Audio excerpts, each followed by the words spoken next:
The holiday season is upon us, so let us talk turkey. The bird.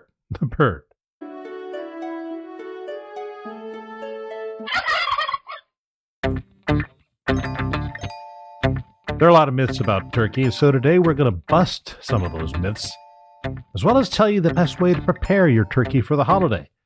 From the simple things to keep you and your guest free from food poisoning, to how to cook your bird.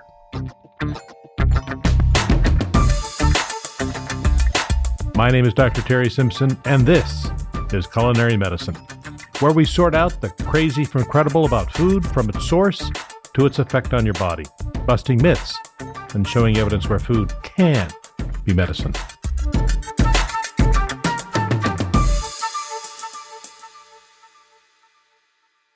Let's start out with when you get your turkey and you're opening it up. Don't rinse it. Some people have been advocating rinsing the turkey in cold water. The idea, it seems, is to wash away those germs. Or, as some of my colleagues like to say, the solution to pollution is dilution. Well, this doesn't work.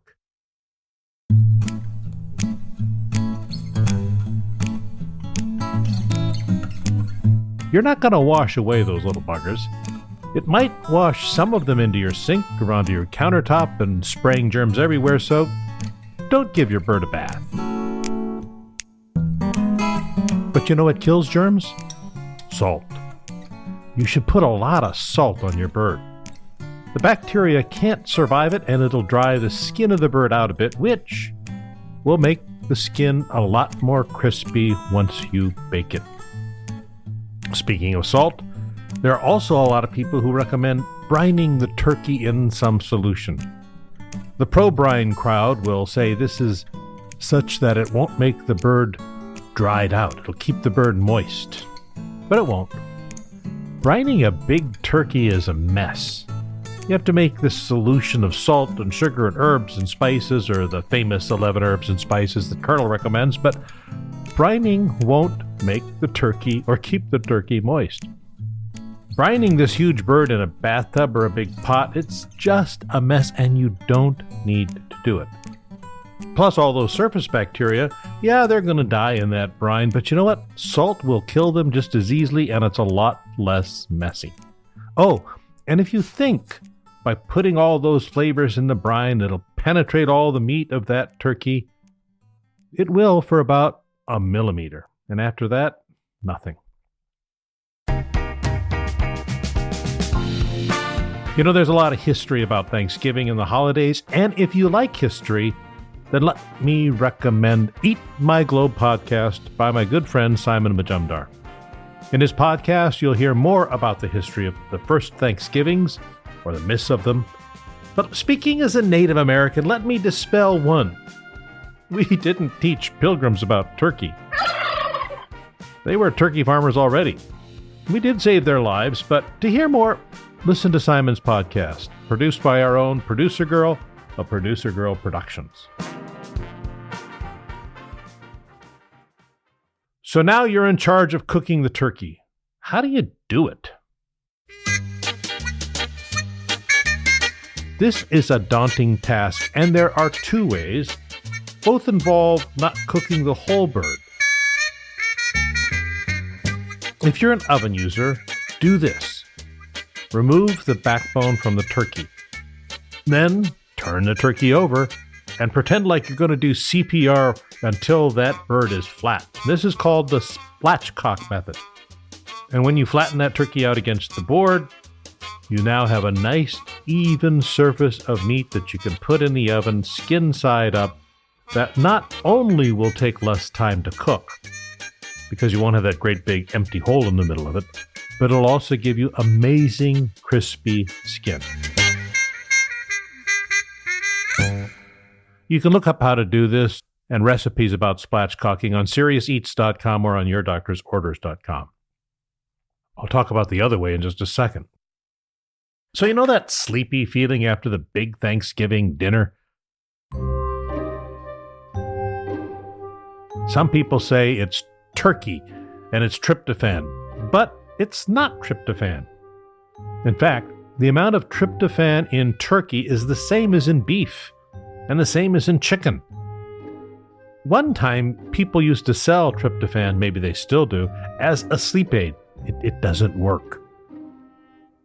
To get tryptophan to work, tryptophan breaks down into melatonin. You really have to have an empty stomach, and after Thanksgiving, most of us don't. But what happens is being sleepy after a meal just happens. So when you hear that famous song, "The Lion Sleeps Tonight," you will find it isn't because he ate turkey. He ate something, and he's just taking a rest. Now, for those of you who decided not to spatchcock the turkey because it seemed like too much trouble, by the way, you could have your butcher help you with that if you don't know how to take a backbone out. Some of you might rely on those little pop-up devices that are available on turkeys. Don't use them. They will leave you with dry, overcooked turkey. They're designed to pop up when the turkey gets to 180 degrees, which is way too much cooking, leaving you with dry meat. Again, think about spatchcocking that little beast. You'll do a lot better. What about basting the turkey? Well, that's not going to help. Now, if your Aunt Mabel does this, let her. Don't be the mythbuster with Aunt Mabel. But it really won't help. It won't keep the turkey moist. It might make the skin moist, and who wants moist turkey skin? Anyway, what about the stuffing? Some say that if you stuff the turkey, you can get food poisoning, and that can happen depending on the temperature at which the turkey is and the stuffing is, and that's very complicated.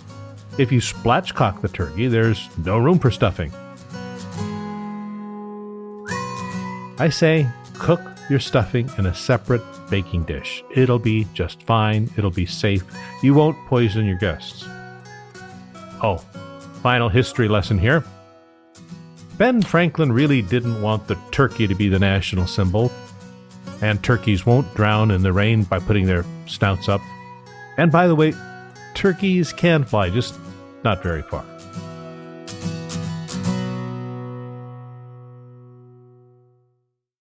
I think the best way to cook a turkey is a sous vide method, and I have a film about that. I think that's just the easiest and best way to make it moist. But if you don't have a sous vide method, then let's go through final points. Learn to spatchcock the turkey. Don't rely on a pop-up thermometer. If you want to have a thermometer, then use some of these quick thermometers that you can put in the deepest part and get a fast read, or one that's constantly in there. And you want to take the turkey out when it's about 160 degrees and let it rest on the counter for a bit. It'll be just fine.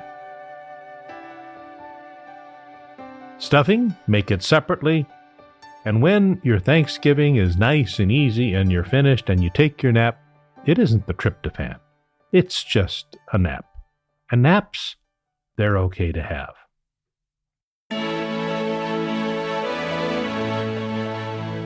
Thank you for listening to the holiday edition of Culinary Medicine. While I am a doctor, I am not your doctor, and you should always seek the advice of a trusted, licensed medical provider with experience in your particular condition or concern before taking any action. The dark meat is best. Culinary Medicine is a part of Your Doctor's Orders Network and is produced and distributed by our friends at Simpler Media. My executive producer is the talented and beautiful producer girl. You can follow me on Twitter, where I am at Dr. Terry Simpson. That's Dr. Terry Simpson. Until next time, don't drink the water. If you're having turkey, drink the wine. That might be why you're sleepy. Thanks for listening.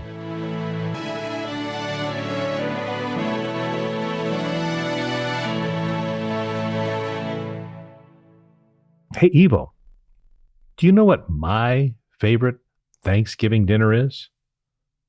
Rack of lamb. So, what time you want me there, boss?